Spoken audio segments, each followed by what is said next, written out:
મીડિયામાં આપ સૌનું હાર્દિક સ્વાગત છે। વિકસિત કૃષિ સંકલ્પ અભિયાનનો રાજ્યવ્યાપી પ્રારંભ કરાવતા મુખ્યમંત્રી ભૂપેન્દ્ર પટેલે વિકસિત કૃષિ સંકલ્પ અભિયાનનો રાજ્યવ્યાપી પ્રારંભ કરાવતા સ્પષ્ટપણે જણાવ્યું કે આ વિકસિત કૃષિ સંકલ્પ અભિયાન કૃષિ ઉત્પાદન વધારીને ખેડૂતોની આત્મનિર્ભરતાની સ્વદેશીને પ્રોત્સાહન આપનારી આગવી પહેલ બનશે। આ સંદર્ભમાં તેમણે કહ્યું કે વડાપ્રધાન નરેન્દ્રભાઈ મોદીની પ્રેરણાથી દેશના ખેડૂતોને સમય અનુરૂપ ટેકનોલોજીનો કૃષિમાં ઉપયોગ કરીને value addition, farm mechanism, natural farming વગેરેના સંકલિત પ્રયાસો સાથે એક એકરૂપ દિશામાં કામ કરીને કૃષિમાં ક્રાંતિકારી પરિવર્તનની દિશા આપવામાં આ અભિયાન મહત્વપૂર્ણ બન્યું છે।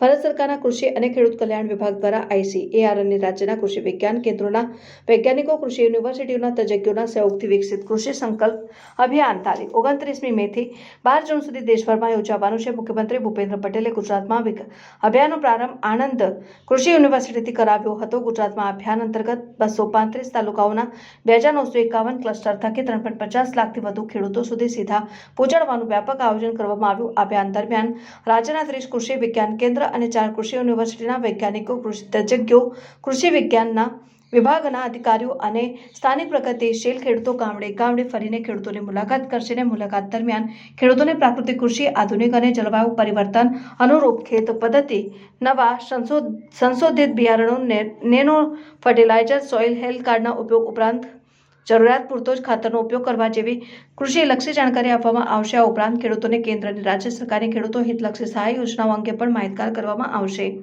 આણંદ કૃષિ યુનિવર્સિટી ઝોનમાં સમાવિષ્ટ 9 જિલ્લાઓના 793 ગામોના અંદાજે 1,02,000થી વધુ ખેડૂતો, સરદાર કૃષિનગર, દાંતીવાડા કૃષિ યુનિવર્સિટીના 7 જિલ્લાના 465 ગામોના 80,000 ખેડૂતો, જૂનાગઢ કૃષિ યુનિવર્સિટીના અંતર્ગતના 10 જિલ્લાના 933 ગામોના 1.20 લાખ ખેડૂતો અને નવસારી કૃષિ યુનિવર્સિટી ઝોનના 7 જિલ્લાઓમાં 760 ગામોના 71,000થી વધુ ખેડૂતો એમ 3.5 લાખથી વધુ ખેડૂતોને અભિયાન હેઠળ આવરી લેવાનું સઘન આયોજન રાજ્ય સરકારના કૃષિ અને ખેડૂત કલ્યાણ વિભાગે કર્યું છે। મુખ્યમંત્રી ભૂપેન્દ્ર પટેલે અભિયાન રાજ્યના ખેડૂતો માટે ઘરે બેઠા ગંગાનો અવસર ગણાવતા કહ્યું કે કૃષિ ક્ષેત્રે નવીન શોધ સંશોધનની માંગને પારખીને આધુનિક ટેકનોલોજીને વિજ્ઞાનના શ્રેષ્ઠ ઉપયોગથી નેનો યુરિયા ખાતર અને ડ્રોન ટેકનોલોજીનો ઉપયોગ કૃષિ ક્ષેત્રે કેવી રીતે કરી શકાય તેનું ઉત્તમ ઉદાહરણ આદરણીય નરેન્દ્રભાઈ મોદીના નેતૃત્વ અને માર્ગદર્શનમાં ગુજરાતે પૂરું પાડ્યું હતું। જો ખેડૂતનું અને કૃષિ ક્ષેત્રનું તથા ગ્રામીણ જનજીવનનું ભલું કરવાની રાજકીય ઈચ્છા શક્તિ હોય તો કેવા બદલાવ લાવી શકાય તે નરેન્દ્ર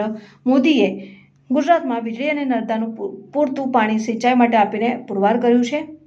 મુખ્યમંત્રીએ જણાવ્યું કે soil health card, lab to land, પશુ આરોગ્ય મેળા જેવા કૃષિ હિતકારી આયામોમાં મોદી સાહેબની વિઝનરી લીડરશિપ અને આગામી દ્રષ્ટિથી ગુજરાતને મળ્યા છે। આ બધાના પરિણામે 2001થી 2014 સુધીના સમયગાળા દરમિયાન સમગ્ર ભારતનો કૃષિ વિકાસ દર 3% હતો, ત્યારે ગુજરાતનો કૃષિ વિકાસ ડબલ ડિજિટના વૃદ્ધિ થઈ રહ્યો છે। આ પ્રસંગે આણંદ કૃષિ યુનિવર્સિટીના કુલપતિ KV કથિરિયાએ સ્વાગત પ્રવચન કરતા જણાવ્યું કે વિકસિત કૃષિ સંકલ્પ અભિયાન એ ખેડૂત અને વૈજ્ઞાનિકો માટે પરસ્પર શિક્ષણ માટેનું અભિયાન બની રહેવાનું છે। કાર્યક્રમના અંતમાં ખેતી નિયામકની શ્રી પ્રકાશ રબારીએ આભાર વિધિ કરી।